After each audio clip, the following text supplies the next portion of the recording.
الحمد لله رب العالمين ثم الصلاة والسلام على من أرسل رحمة للعالمين محمد بن عبد الله وعلى آله وأصحابه ومن تبعه بإحسان إلى يوم الدين. أما بعد أمي على تنو واتي بلجني أما إلى الله سبحانه وتعالى من أكاكسي أقوشي أكاكسي يقول محمد عليه الصلاة والسلام نعم على دليل يقول محمد كسر يوم أنا كساوى ونمو نطول تباك تاسرا كم على دليل والمو بك ولا دابنا بود فيمك ولسورة قري أغفوم سورة الطلاق يعني سورة يعني ni bembaliya dola cɛ na muso cɛ bembaliya nin bɛna laban ka kɛ fɛn min ye o de ye k'o yɔrɔ ma janya ɲɔgɔn na n'o de ye furusa ye sura min nana n'a bɛ kumaw kan k'o kiti kumabaw ɲɛfɔ an ɲɛna o de ye nin sura ye hiya madaniya an karamɔgɔw b'a fɔ aya nin a jigila alakira kan ka to Madina komi a b'o kalama cogo min na ima aya ye jigi ka to Makka walima Madina aya mun jigila ka to Makka ka sɔrɔ a ma to Madina a bɛ f'o ma ko Makiya aya mun jigila a bɔli ko Makka ka taa Madina a bɛ f'olu ma ko Madaniya donc ninnu ye sura ye aya minnu a bɛ kuma alakira kumana min na bɔla Makka ka na Madina hijira kɔfɛ o le ye Madaniya donc u bɛ taa sɔrɔ kuma caman bɛ na sariyaw mun kan ka sigi adamadenw fɛ an kan ka tagama cogo min na a bɛna ka o kumabaw de ɲɛfɔ an ye wa ayatu sinata ashara aya 12 don an karamɔgɔ bɛ min fɔ an ɲɛnɛ nga rasulubolo ma o de ye ala ko di ya a ko ya ayyuhan nabiyyu idha talaqtum nisaa fatalliquhunna li'iddatihinna wahsul idda wattaqullaha rabbakum لا تخرجوهن من بيوتهن ولا يخرجن إلا أن يأتين بفاحشة مبينة وتلك حدود الله ومن يتعدى حدود الله فقد ظلم نفسه لا تدري لعل الله يحدث بعد ذلك أمرا أينا على بولي كلام على كرال بولي لا أكاولي نا النبي ما يتوى يا أيها النبي يا إلي تشدي ya ile cide idza talaqtum nisa kunau ka furusa naka muso furusa fatalikuhunna ayo furusa li iddatihinna wa ya idala wakati min sigili be nakango o furusa o kono ayo furusa o jati ya dala wahsul idda idda min fana fora ni muso kanga sigi aya jati يعني واتقوا الله أي سر علي ربكم أوتي لا تخرجوهن كان مسن لبو من بيوتهن وكسوكن ولا يخرجن مسن فنا كان بوفنا إلى أن يأتينا فنونا نند بفاحشة ني كنيه مبينة من لانغن بيني كني جنيا بالو نا يونو أبي تليكولا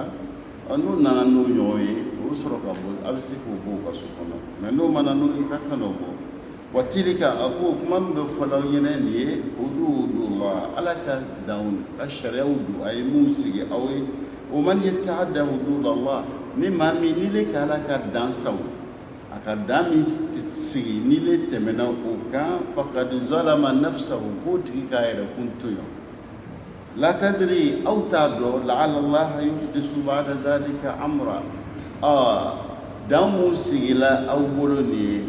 ani lada mun kan ka sigi a kan ka waati mun kɛ ni o kɛkun aw t'a dɔn ala bɛ se ka na ni yɛlɛmali dɔ wɛrɛ ye yɛlɛmali dɔ wɛrɛ muso cɛ n'a muso o kan ka kalo 6 kɛ o bɛ so kelen kɔnɔ ɲɔgɔn fɛ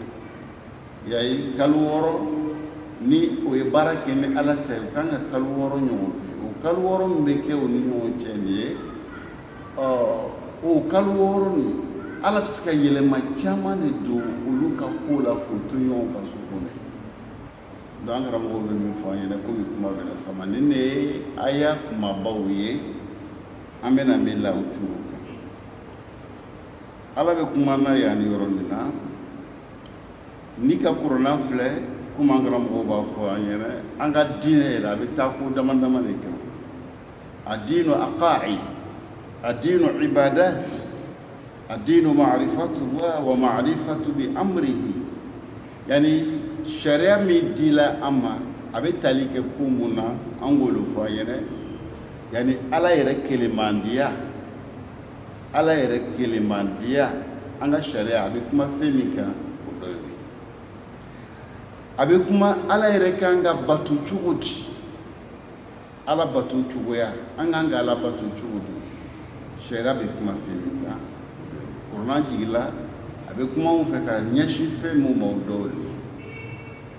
amako be femina ni go nyofa yene ma'rifatu billah am bisika ala do chuguti ala yere doni wa famela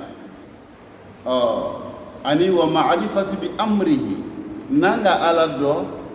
akanyamara min di amuma ufana long yani ufana long donc dika corona fle abe bazin be fe mun kan dole ni ala kelimadia yani ala batu chuya ala yere long chuti ala ka kuma mu fa yere fono kuma nu ko long donc yani corona be jiga be kuma fe mo ko do donc ole asasu were olu ko fe kuma ba yela o yongo kela mu na ka koro olu mu sona olu labana chudi mu ma so ata ma olu labana no e kisa we abeta fe min ka o فهذه السورة تتحدث عن أمر الله منيك أنا مفاينا لي سورة بامبولوني على تكمنا على كلمة دياكا أتكمنا توحيدك كما نقول فتومنا أتكمنا باتو فنكا أتكمنا مغمو مسو على تالا ولو لبانا چوما أتكمنا أبكمنا دماغا على كنيامارا دماغ دولة داما أبكمنا suran be kuma ala ka nyamare wuri ala ka nyamare mindi abe kuma no wole kam yani sura chaman be ulu be kuma ala yere ka kuma nga fo chugo mena do be kuma ala ka buyaka do be da kuma ala ka danika ani ala ka fanga anaka si anaka hine ulu kuma ulu kan kuma ayre bolo chugo mais sura min bambuluni sura de sura bali abe kuma nala kanya maria do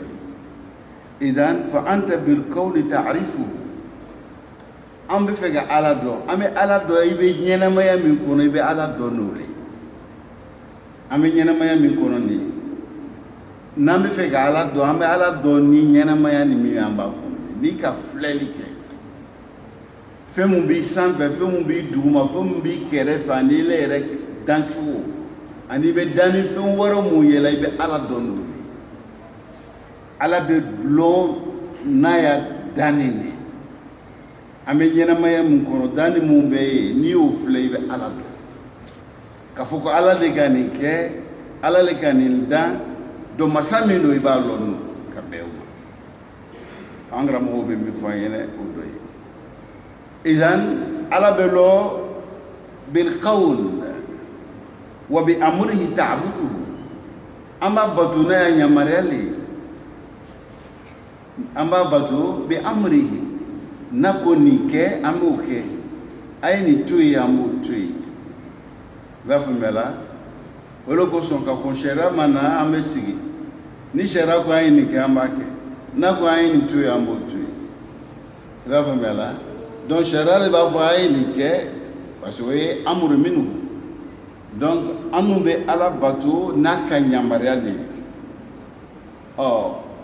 kayfa ta'budu idha lam ta'rif amra andi bin ala batu chudi nama ya nyamariya lo an bala batu na ya nyamariya amna batu chudi nama ya nyamariya lo donc fa ya nyamariya lo akanini foka nike akanini foka kanitui akan no fanga kan ken juganna donc au long o le ba to anu ba la batu namu lo amba batu chudo angara mo be bi foyene doy wal qur'an al karim fi al aam al aghlab makki wa madani yu'arifuna billah kurna yere akala mangan mu jigla ala kira kan ka to makka mu jigla ala kira kan ka to madina naya flangra mo ba fo donc ni fen ni nu beba mune yirana umbisika ala do chuudi fal makki yu'arifuna billah mu jigla makka ulubatu amala do chuudi wal madani yu'arifuna bi amri o madina mi jigla ala kira kan ka to madina ube an la lonya muna amba ya nyamare ulo chugumina olo ko soni ka fla ya mu jigla ala kira kan ka to makka ulu ben nana amisika ala do chugumuna donc nanga ala do ibe madina ta nyamare wa fo shere ule nana mele malalo ibe abato chugudi do fiya lo masamino ya fangalo ya la selo ya loni lo o loni ko fe sisa abe sor ka fo ay ni keta do iba lo min ku ya keta turunge masate ika lo ika ya mas fangalo ika ya selo abe se ko mine ko lo donc lo ko so iba fle makka madina aya mu jigila jigitu abe kumana kata hakilla mu ka difference min ba nyoche nangara mo go jafola anyene dole donc angara mo ko al insan huwa al makhluq al awwal yani rutbatan wal mukallaf al mukarram yani adama dene dan fe folo mi yani ala yo mi dan yani ka alere batu ka yina fe kuma yina adama do fe chuwa mina do o kera adama de do adama de ne mo follow me no nala makudo la ka akaraba ka donila ka boya o donu ni koro ni kete ikana keta ina aradna al amanata ala samawati wal ardi wal jibal فأبينا أن يحملنها واشفقنا منها وحملها الإنسان إنه كان ظلوما جهولا يعني حمل الأمانة donc e taklifa ala ye min di adamadema donc adamadem karabala ka do olu talila ka bonya a kono fana wala kad karamna bani adam kuma yo fo nyina chuko min lawazim taklif yani ala keni ka doni la adamadem ku ni keta ikena ni keta etika doni ta ni kodo make iba famela kodo le bi bla donita talila donita talibe kodo le nyini ife niko moye ni ke o kodo le be kango le ke pour ka bese ki o bara o ke chuwam iba famela masala kuma ba yela o kalanso do la ko daradis donc ni songa aluna la ka be na kalangea femi ba to abe sika kalanga ay nana soro bonne loni be ko e classé an nana soro karamo be o be fem fola yene donc kalanso ta lo o be mun nyine an fe ko kalanso to soro o be mun nyine aboye lo karamo e kala meni ko kalanso mina kalanso e ma lo donc bara mi kanga ke o tisika nade donc bon malo karamote mi be lo ka kuma kalando nyakoro bara madafa adede donc olo ko so nta na ku na la ko kalanso do be daradis an na so bonti karamote abe sigiwa abe tagao bebe ko do tete menika ya usila na bon soro bon lo ni be bo fana ta bo an na soro fana on a de la bonne qu'on a vu ma classe à soro ko karamo be ulu be fe fola yen mais ni pon fana kumbe mo tes dola ka do fa yen a ko sigde donc angara mo be fe ko lo fa yen an wala ka adama de damiga ka donner dans le langue ni keta kena ni keta donc na kuye ni keta o be songo to afoye ni keta fait dans le pays akango le labenga dima folo oloko so angara mo bo foye min lawazim at-taklif an Allah sakhara lil insana ashya donc pour qu'il ait ce ka lokani keta ikana keta ala ka fait dans le kolo ka dia de madema wa awda fihi shahwat aka shahwa shahwa aku obla adamadena aka shahwa min bla adamadena umake bonza ukela liyarqa biha pour ka amsika korota yani alaka adamadena amandan kain to chugwa kele na kanda na me yelema le ka korota donc taklifan min dilama bolo yira olo ko so ni ka flada madeya damena chugoya an shi chugo fo kana se bima ba yelema bala adama do kumbe shi chugam do adama den ka buya yira ubaya korota yira ubaya yira ka fala ka dana kana tu yoro kelena adama den dumuni chugoya ak me dumuni soro chugo bina ka du depuis adamadenya damina fo ka se bima yelema dolala ube adamadenya ka bonya na ka samandia ani ka yira ko ala mako ba adamadenya donc ni ka binga on flé sara ni bani mishi depuis ala ko dan chugo muna o shi chugo yelema dolala sagabe shi atibu shi chugo korola de par les dana la bolo aya dumuni fana nafsu shay ala malik dan kay yelema hatta de biansi la ya ni be blaba no chugo akele na la yataharak ame kuma sambetu atofo ifo ate kuma ati yelema ila askale madan o dan chugo ala ale madan kay yelema ale dana la ale ke fe mi sabatino donc ala ka demandé ne da ale be yelema o kela le doye fara aka korotaka la sisa ne be fola ka muno nyina fe ala manahu huriyat al-ikhtiyar ala ka adamade se ka yelema do ningadiye ninganga ke ala e horoya dama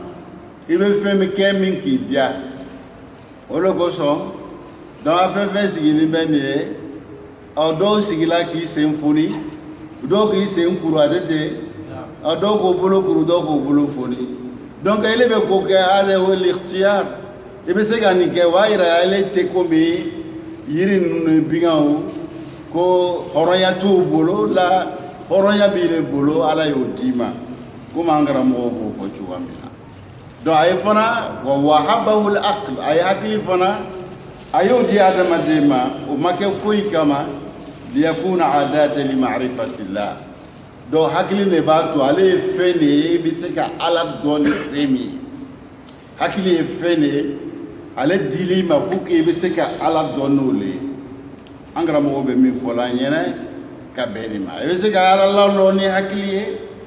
o kuma ala e aka sharia u fana jigi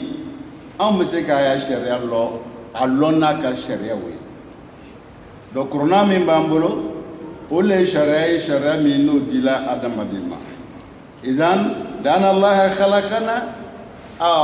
ala k'an da mun na li jannati arduha samawati wal ard ala k'an da arjina le kosɔn arjina min ni ka ibe fe ka bonya lo san fara wolonwula ni dugu fara wolonwula ni y'o la k'o fɛnsɛn ɲɔgɔn kan o bɛ cogoya min na dɛ arijinɛ bɛ ten i b'a faamuya la ala k'an da o de kosɔn wali'anana bil kawni na'rifuhu wa bi shar'ina na'buduhu an bɛ ala dɔn an bɛ ɲɛnamaya min kɔnɔ ni an bɛ ala dɔn n'o ye a ka sariyaw fana an b'a bato n'o y'a ka sariyaw de i y'a faamuya la yani fɛn min bɛ fɔla nin ye kuma ɲɛbila ye bekanga ni lo bekanga bwa kalama antina se ka do furusa kono ni e furusa e fo ko mun kanga kambulo fa yulu dowlo yani olon olu bande me amena se ka mifo olombalia o toro be sigidaka anya sigi toro chama ne be misali boloma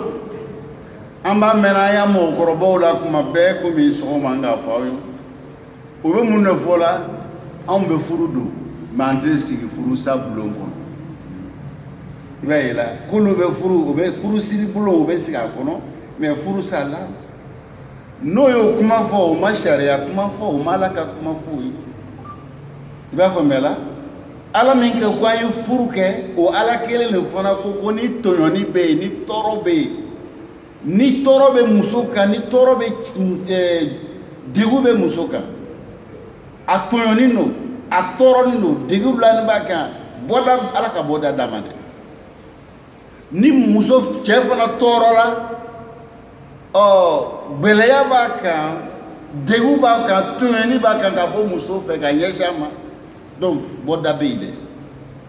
ala mana naye atika ye kan tuite ko ay na nyogo to nyoga la donc kuma mbe fola ya makoroba u fe ani chanche ka jan kuma lo ba fola mais hakila do le ko lu bla foli la mo ma fo ka beloni kama miria mi fana ko bla fola miria jugute kuma do o ba fo ka demison ni ke do no so don la wasa we se kai sebe do furuma o kana furu ke tulonge nai me ame mi fo rola mado muso to yani no mado je to yani no je do be muso be toro be la je ni sama ibayela ni je se la euro dollar muso fana se la euro dollar muso bi roma jaga bo chela ate gbere chela chebe toro be sama su kasha na korla kasa roma bena bado kala abo juwa kele na muso do fana toro bo ka utu yonino je amakutala jere be sanke ala ta lo ka foka muso yeni obiye sukelen kono muso to yonino furu be kela kun ka moti donc akanga lo naka fiere boy oti balo yere tidama bunyataka do mangle baka ala mo nyine de ala ko naselo yoroma mime na ke sababu ye to yonini torombe ke sababu ye ninga au kelengelen blabe barake mi mandalai do yoro na furusa le ka sanye o sigili gafa mala ala ka boda mindi akadodi choma kadodi musoma ay mindi musoma be fo mako kola ka iere foshi parce que jani muso awe masiri le nyoy comme me fani do ka fani masiri chugo mina donc okuma jani muso betele donc ni anana toro nana zero dollar ala ka sira mindi muso ma no be se ka o ya toyoni no ka de wuli ka boka o le ko ere foshi o bo ere foshi ka bo furu konona la o be kala ka be hakila mo ani sira ala o nyefo ala kira fana na ko sira dan ko donc o be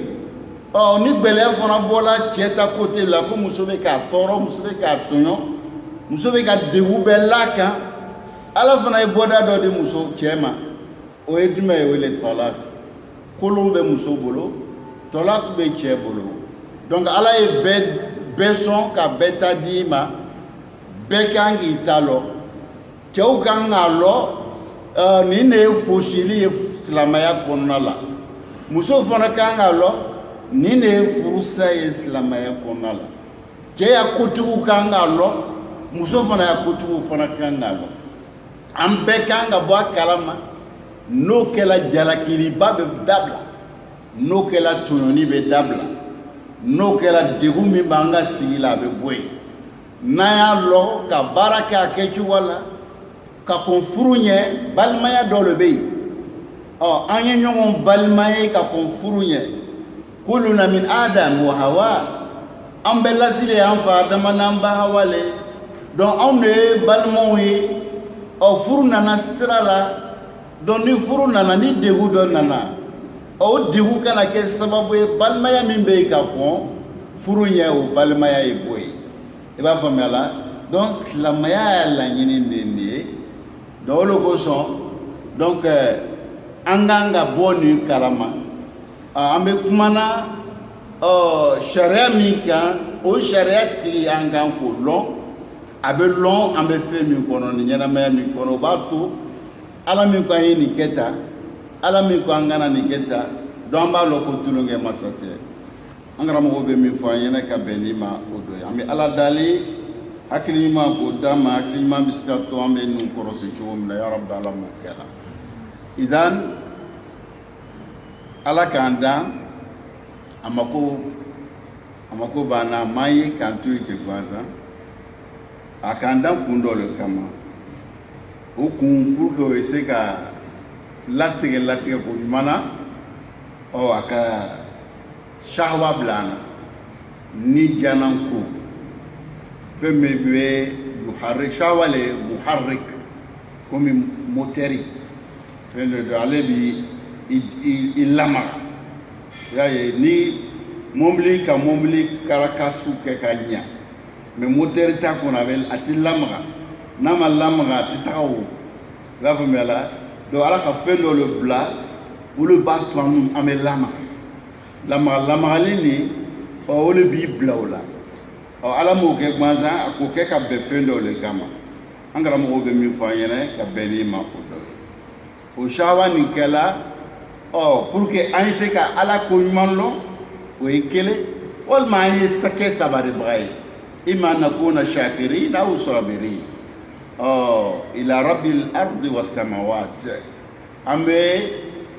san danbaga ni dugu danbaga an b'o ko ɲuman lɔn walima an bɛ sabari o kɔrɔ donc motɛri nin bila an na ka bɛn min ma o dɔ ye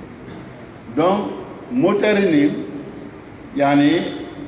a belebeleba ye ko saba le ye komi an karamɔgɔw b'o fɔ an ɲɛna fɛn b'a to adamadenya bɛ sabati koba saba i y'a faamuya n'o koba sabati i b'a ye a tɛ taa ɲɛfɛ o koba fɔlɔ ye jumɛn ye innaka tashtahi ila ta'am yani i mako bɛ dumuni ala ka adamaden dan ka an bila an mako bɛ dumuni na an bɛ an yɛrɛ lamaga ka taa dumuni nɔfɛ munna i bɛ dumuni kɛ pour que i bɛ balo ni dumuni tɛ i jumɛn i bɛ te i b'a faamuya la ma tastati ta'ishu biduni ta'am ni k'a mɛn k'i bɛ balo la ni k'a mɛn i bɛ seri la ni k'a mɛn i bɛ sun dɔ la i b'a ye la o ye kumaw ɲɛsin bɛ jɔn de ma adamaden ni ka adamaden bɛ seri la ni ka adamaden bɛ sun dɔ la ni ka adamaden bɛ hiji kɛ la a bɛ jaga bɔ la a balo la de o de kosɔn ala ka dumuni bila pour que adamaden se ka balo i b'a faamuya la o kuma ɲɛsin bɛ adamaden de ma ala de bɛ fɛ an ka balo dugukolo kan a bɛ sabati ni fɛn min ye o de balo ye i b'a faamuya la a ka dɔw ta kɛ olu bɛ balo o tɛ dumuni kɛ n'o ye mɛlɛkɛw ye la yakuluna wala yashrabu olu bɛ balo mais o tɛ dumuni kɛ mais ala bɛ fɛ adamaden ya balo a ka ɲɛnamaya ye kɛ nin cogoya de la a tun bɛ se ka adamaden yɛrɛ kɛ an bɛ kɛ ko mɛlɛkɛw an tɛ dumuni kɛ an tɛ ji min mais ala m'an kɛ o cogoya la o la don n'i nana mɔgɔ dɔ ye k'olu tɛ dumuni kɛ la adamaden di lo i b'a ye nkalon b'a la donc mɔgɔ yɛrɛ man ka ɲɔgɔn sɔrɔ kana kabako ye o la nkalon min i k'a filɛ cogo i bɛ taa nkalon dɔ ye o yɔrɔ la ko mɔgɔ dɔw kɛla dɔw k'ale a bɛ tile 40 ou san 40 a tɛ dumuni kɛ o mɔgɔ dɔw nana yan k'a ye n b'a dɔn ni o kɛra sɔrɔ peut-être denmisɛnninw ale tɛ aw mako sɔrɔ o la sɔrɔ i bɔla kalama dɔɔni idan ala ka an danbe kɛ ka dumuni de bila pour que an bɛ se ka to yan cogoya min na min ajli baqa'i al-fard wa qad tashtahi al-mar'a min ajli an yabqa al-jins fɛn fɔlɔ ye dumuni ye fɛn filanan ye muso ala ka muso bila yani ka an nege bila ka taga o ma pour que adamaden bɛ se ka to yan cogo min i b'a faamuya la dumuni ye i bɛ balo mais il est k'a fɔ ko nin adamaden de ye o bɛ sɔrɔ mun de fɛ o le ye muso n'ala tun y'an dan ni muso kun tɛ yen o tuma an tun bɛ dan fɔ an fa adamala ye mais hawaw kɛra ye donc an bɔra o de la kuma b'a yɛlɛ cogo min na i b'a ye donc muso ala ka muso bila pour que an ninnu madu bɛ sɔrɔ saka bɛ sɔrɔ i b'a ye anw bɛ taa dɔw bɛ na an bɛ taa dɔw bɛ na ala ka kɛ ka bɛn min ma o dɔ y'o ye idan o ye shawa filanan ye wa qad tashtahi al-uluw fi al-ard a sabanan yani kɔrɔta ala y'an dan an fɛn fɛn bɛ yan an bɛɛ bɛ fɛ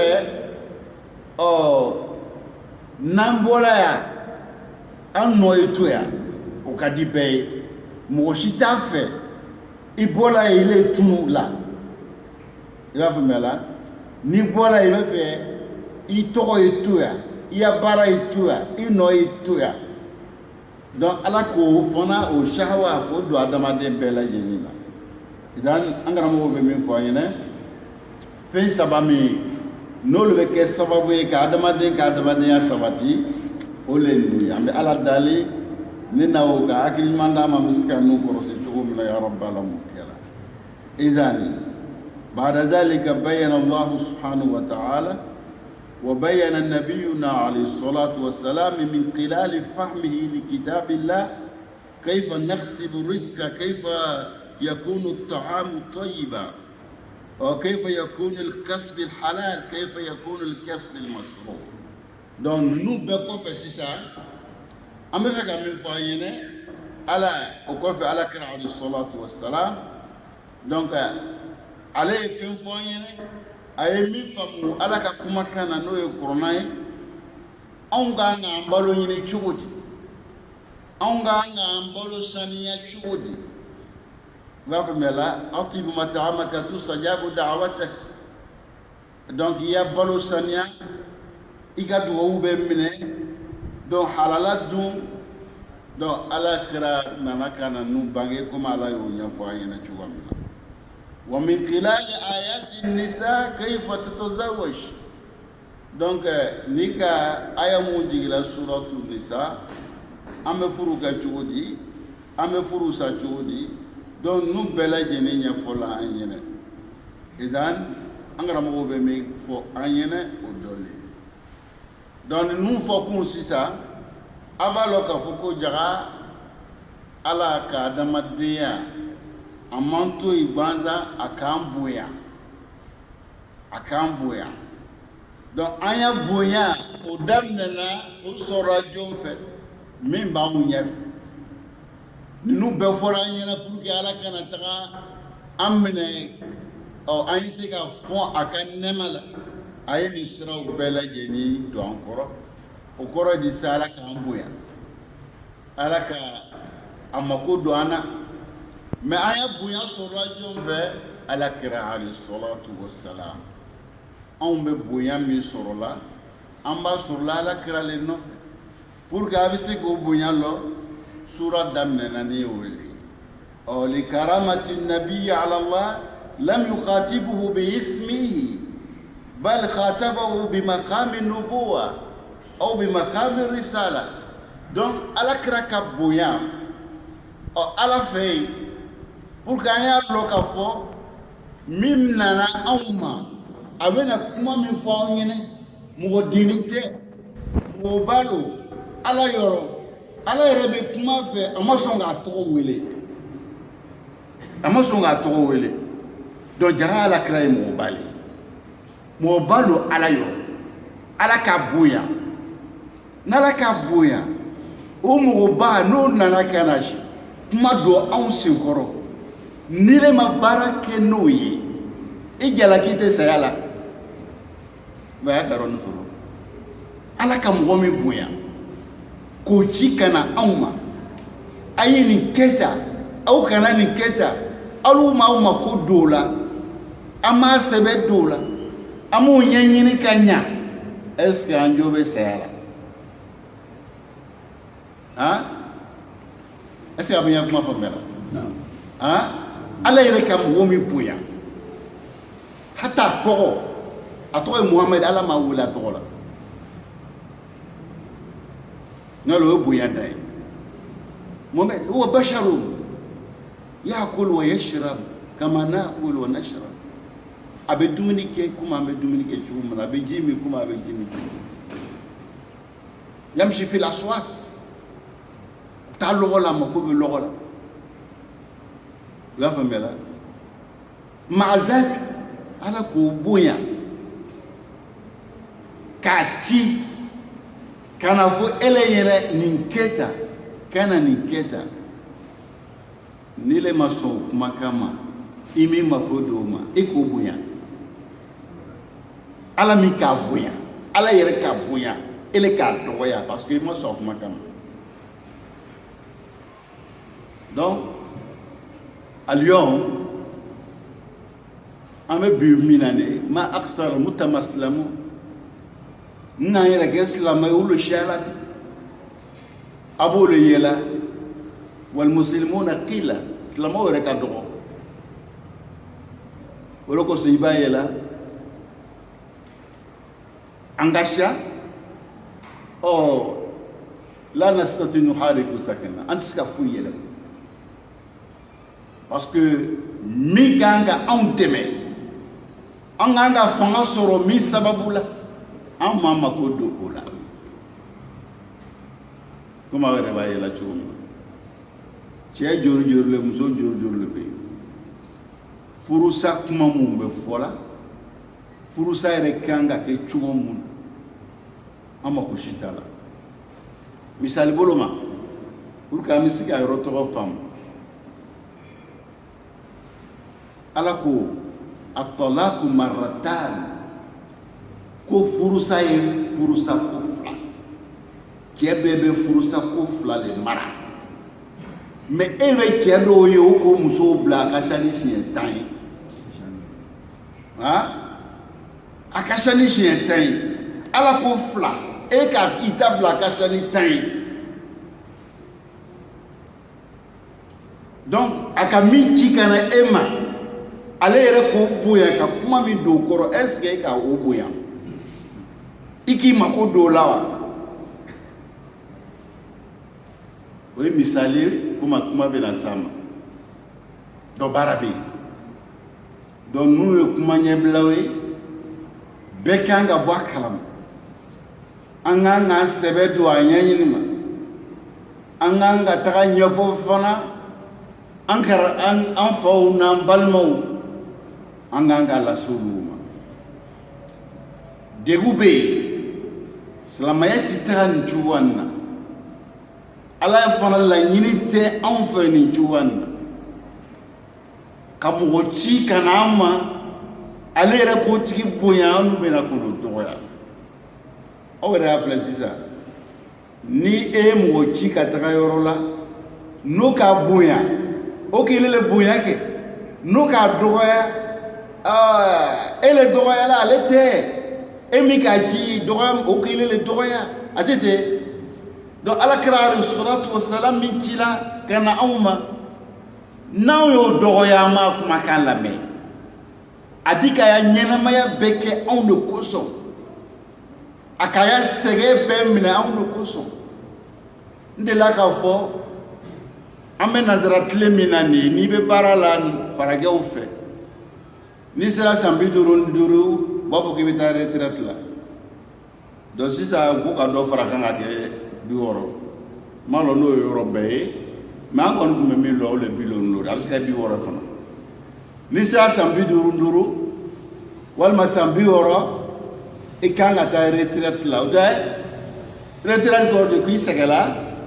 do ibe l'envia do nita do fana na ni hakila do e pour que qui récompense ya barala ikato ka barake o betuka ya wardo tiga ko bla parce que no ka ki ere bolo sa retraite be ke fuite ki bro parce que adama de retire ka here atado ko mo wore le badima ato yela hein wolo ko son ama fe rouge nu kala nu le kama pour ga ye nyana ma ese ga nyambolo ma ma ko tala mais ni police lo ni besisa o ba blamba prosi o tete donc nunu na ke ko we ya kalosara di me ere dot ke ka blaire na ke o do la so do no ni ke ka bla donc retraite qu'on a là c'est bino ke o na ko le di ma ika barami atete la ezan sam kuma am fika min fo yene sam bi duru ka nga ta retraite la kire l'envia isegela atete le mais ayna ala grafle ale sampi duru kanga retraite ta ala ka doni ne lale aka doni ta anu koso parce que asoro sampi nani ala ka chila seya dama aka santan sabake maka santan sabake la maka ka fara chila seya ka o kala sampi duru ni saba a sira la maka ta madine atala madina ka santane ke madine mais madina santane kono aka sanfla keminge ni o sanfla fara bidurni sawaka akala bidurni duru donc ala ka donu ni kele mimi kela la kraburo abeta nana sansi kono nala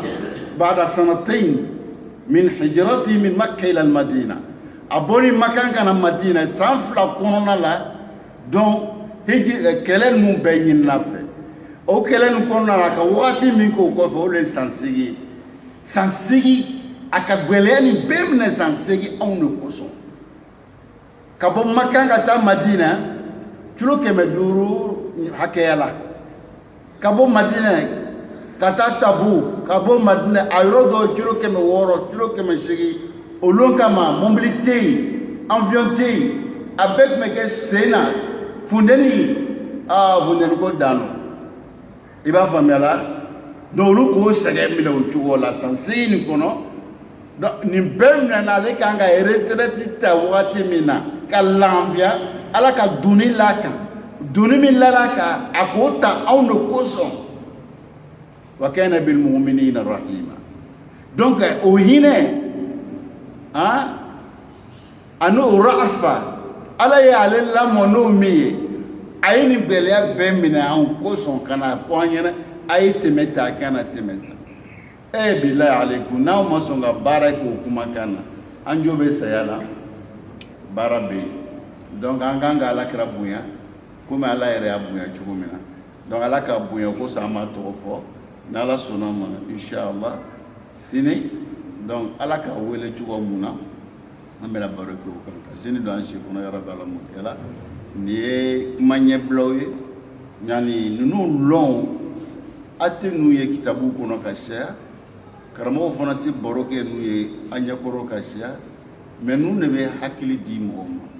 a bɛ mɔgɔ hakili dayɛlɛ a b'a to jaga n kan ka n sɛbɛ don n ka diinɛ ma min nana diinɛ nin d'an ma a turon ka mɔgɔ tɛ ala yɛrɛ k'a bonya bonya cogo min na o de ye nin ye ala ma se k'a wele a tɔgɔ la komi kuma bɛna se o ma cogo min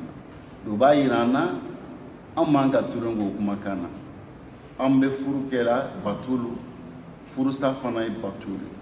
ni a fila bɛɛ ye bato ye an kan k'a kɛ kɛcogo la an bɛ se ka batoya baraju sɔrɔ cogo min n'an ma kɛ a kɛcogo la donc an n'ala bɛ don ɲɔgɔn na donc an kan ka nafa min sɔrɔ an t'o sɔrɔ donc kuma fɔ kun y'o ye donc mun ka furu kɛ a bɛ hakili dɔw ma o bɛ se ka kɔ segin cogo min na n'a sɔrɔ o ta kɛcogoyaw ma ɲa bon aw mun ma furu kɛ fana a kan ka lɔ a kan ka sira mun ta ani bɛ bila aw ka doniw kɔnɔ nin b'aw dɛmɛ a b'a lɔn ko ja furu ye bato ye furusa fana ye bato ye an kan ka hakili to a la kuma laɲini ye min ye o de ye n'ala sɔnna a ma sini an y'a bila yɔrɔ min na an bɛna tɛ ka sini don an si kɔnɔ ya rabbi ala m'o kɛla hada wassalamu alaikum wa rahmatullahi ta'ala